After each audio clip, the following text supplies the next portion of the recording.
Hello and welcome to the Deception Tips podcast, where you will learn amazing cues to detect deceit that will help you read people like never before. I'm your host, Spencer Kaufman. Let's get started. Welcome to episode 36 of the Deception Tips podcast. Last week we talked about a cool thing about mirror movements. Now hopefully you've had a chance to observe or witness some of this in action. I really hope that you have kind of taken a liking to it and practiced doing the experiment of getting other people to mirror your movements and see how that plays out. If you haven't taken advantage of that cool thought experiment, or more than a thought experiment, of this social experiment, then do so. Get out there and try it, because, yeah, sure, it may not work, or you may think that it is stupid, or you feel stupid, but it'll really show you how easy it is to get people to mirror your movements and how responsive people are to body language and how they really notice it even if it is unconscious. It shows you that, yes, 70 to some people even say 90% of our communication is nonverbal. Therefore, try this out and make sure you understand that nonverbal communication is huge. I mean, you already do understand that. That's why you've been listening to these podcasts. If you're at episode 36 already, then yeah, you definitely understand body language is a big part of life. But still, try it out. We talked about how mirror movements are displayed on people who are usually being truthful, because when they want to fit in or belong to a situation, they want to impress the interrogator or get on the good graces of the interrogator, they are going to mirror those movements because they want to be like that person. They want to connect with that person. And that silently communicates a connection because people are the same. And when we're the same, we automatically feel connected. The more we have in common with someone, the more connected we are going to feel or are going to be. So that is why those hand-to-face movements are typically mirrored in a conversation. Now, when people don't mirror those movements, it doesn't necessarily mean that they're lying. They could be thinking about something else, or maybe they don't like you. Who knows? However, typically when they aren't going to mirror those movements, it means that they may not be telling the truth.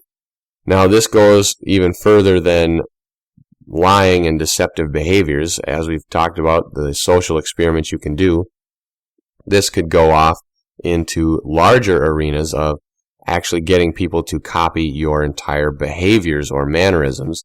And it's something that you've seen in meetings or in gatherings, no doubt, in your own life. When you have some kind of a conversation with a few other people, you can dictate and lead that conversation non-verbally. So if you choose to sit with your feet in the figure 4 position, crossing a leg, pretty soon you'll notice other people might follow that suit. If you lean back or you fold your arms, other people might start folding their arms. It's something that you can kind of control based on your body language. So this is cool because if you know body language and know receptive poses, you can sit in a certain way, like in the interested pose where you're kind of leaning forward, you're leaning on your toes, you have your elbows on your knees maybe, your head is in.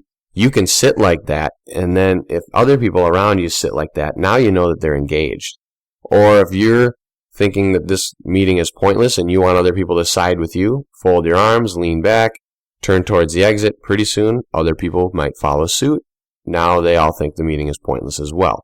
So you can dictate conversations and dictate thoughts based on body language. If you put people in certain positions, they will also have a similar mentality as you. You can dictate that entire conversation without even saying a word. Therefore, body language is very important. It is essential that you know what you are communicating, because if you don't, you may be getting other people to believe things you do not want them to believe. Today, we are going to talk about a different sign of deception that is on the face. It kind of can relate to the mirror movements in that it is a hand-to-face gesture. This is the gesture of rubbing the eyes. Now, liars, or not even liars, but people in general, they may rub their eyes for a variety of reasons. Now, the legitimate one is that they have something in their eye. That is a legitimate reason to rub your eye. Or like crying, which something is in your eye, it's a tear. Things like that. When you rub your eyes, there's usually a reason for it of pacifying the distress that's being caused, whether it's crying or whether it's a tear, whether you have an eyelash in your eye or something else in your eye, something like that. There is a legitimate reason. However, liars or other people who may be being deceptive will often rub their eyes for a different reason, and that is what the tip of the day is about, or the tip of the week, this week's podcast episode. So here it is, deception tip number 36. Liars may pretend to have something in their eye and rub it with their hand or finger in an unconscious attempt to block unlikable stimuli. Here it is again. Liars may pretend to have something in their eye and rub it with their hand or finger in an unconscious attempt to block unlikable stimuli. So this is important. They may be rubbing their eye, and now they're pretending to have something in their eye. So there really isn't something there. This is simply a gesture to kind of block out something so they don't have to see it, or to show that they are uninterested in whatever is going on. They're going to rub their eye. It kind of is conveying boredom in a way to show people that they are tired of the situation, that they don't really want to be involved anymore, that it is something that, hey, they don't really care about. So they are going to rub their eye to kind of not only block out whatever is being seen or whatever is being heard, but they're also going to block out anything from them. So they're taking away the field of vision even. Now, this is kind of important because in episode 20 we talked about eye contact, and that people will have eye contact, regularly when they're interested. Well, when you're rubbing your eye, you're breaking that eye contact. So that shows that you're not interested. It shows that you don't really care about the conversation, especially when it is something that happens continually and when there really isn't something in your eye. So we're going to talk a lot more about this and a lot more about some of the reasons why people might rub their eye or how they would do it in conversation coming up right after this. Are you loving this podcast? If so, consider writing a review on iTunes, Google, or wherever you're listening. Reviews help others find this podcast so they can learn how to spot lies as well. People may rub their eyes for a variety of reasons. However, when it is in deception or when it is in conversation and body language, the one that we are looking for is blocking the unlikable stimuli. Now, you've no doubt done this before. You see somebody walk in front of you that you don't really want to look at, or let's say you don't like people with tons of tattoos all over their face, and someone with a bunch of tattoos on their face comes in and you're like, whoa, dude. But the polite thing to do is to, talk to them or acknowledge it or whatever and just move on. However, since you might really be distraught or disgusted with that appearance, obviously you're not going to be like, whoa, I can't even look at that, and shut your eyes and turn away, because that would be very insensitive and rude. What you would probably do is put your hand up to one of your eyes and pretend you have something in your eye so that you can shut the other eye while you're maybe talking to that person, or while you have to deal with that person. Because then you will not be seeing them, so you will have blocked out that unlikable stimuli, but you will still have been polite about it. And they won't even know what you were doing, unless they have, of course, studied body language. Then they're going to be like, that person doesn't like to look at me. I wonder why. If they even get that far with thought. Doesn't matter. Point being that there are a variety of ways that people can block out unlikable stimuli. Sometimes they may use a finger. They may pretend they have something in their eye, like rubbing their eyelashes. They may even rub their eye. Who knows? But the point with this is that anytime someone is putting their hand up to their eyes to kind of block something, if they don't have something in their eye, then that means that something is going on that they don't like. Now, this could be something that is in their field of vision that they see, and they don't like that. Or, keep in mind, it could also be something that they are hearing. Now, that sounds a little bit goofy that, well, why would they rub their eye if it's something they hear that they don't like? Well, sight and hearing go hand in hand when it comes to deception and body language. If someone hears something they don't like, they may still rub their eye because they're still blocking some form of stimuli. Now, if it's something they hear, they could block their eye because plugging their ears isn't really a social behavior that we can do. So they might block their eyes and just block out the person saying the information they don't like. So that way they're not taking in all of the information. They're only taking in the audible information. Now, in addition, they may be blocking out the visual information with their hand because they don't like to see that. Now, that is the stereotypical, that is the obvious one, that, hey, if I'm shutting my eyes because I don't like some form of stimuli, it's probably some form of visual stimuli. Keep in mind, though, it could be some form of audible stimuli.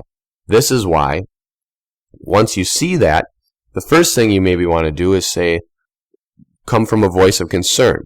Are you okay? Is something in your eye? Let me see.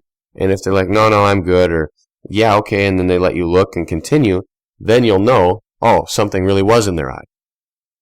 Otherwise, they may say, no, I'm fine, I got it, or whatever. Or if it's nothing, then maybe you know, okay, well, then why were they rubbing their eye?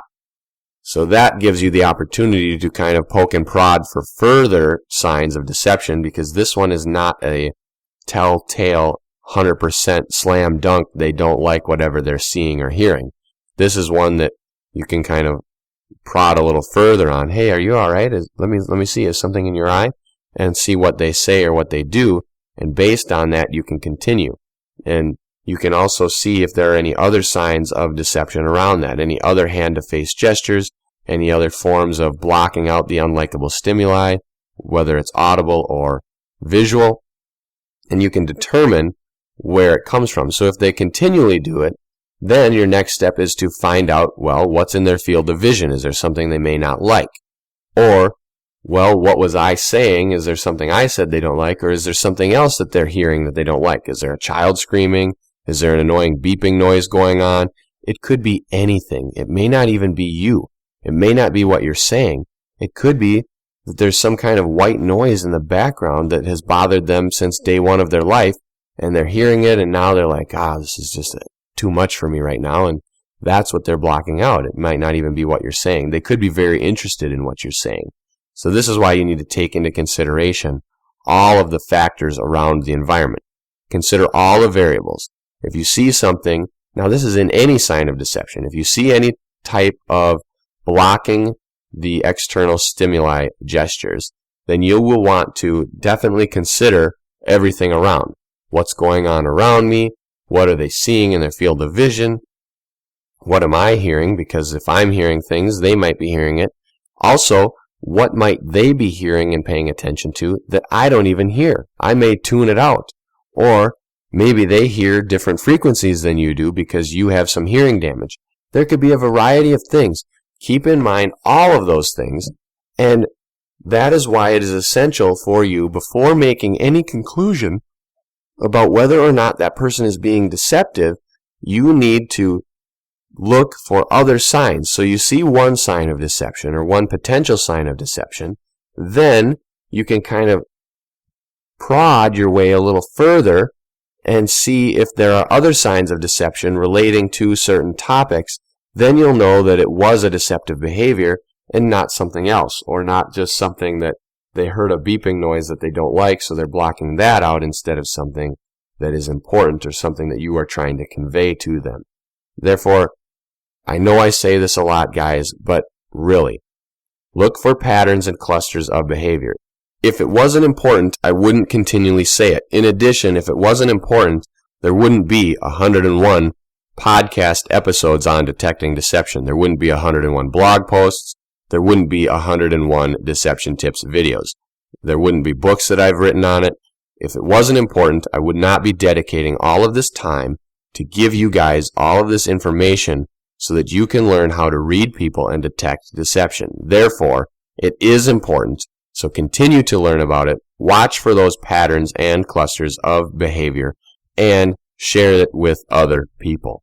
I want to thank you for listening to the Deception Tips podcast. I hope that you'll share it with your friends, subscribe to the feed, take a look at the Deception Tips videos, the Deception Tips blog, and check out the books I have available. And as always, tune in next week for a new Deception Tip.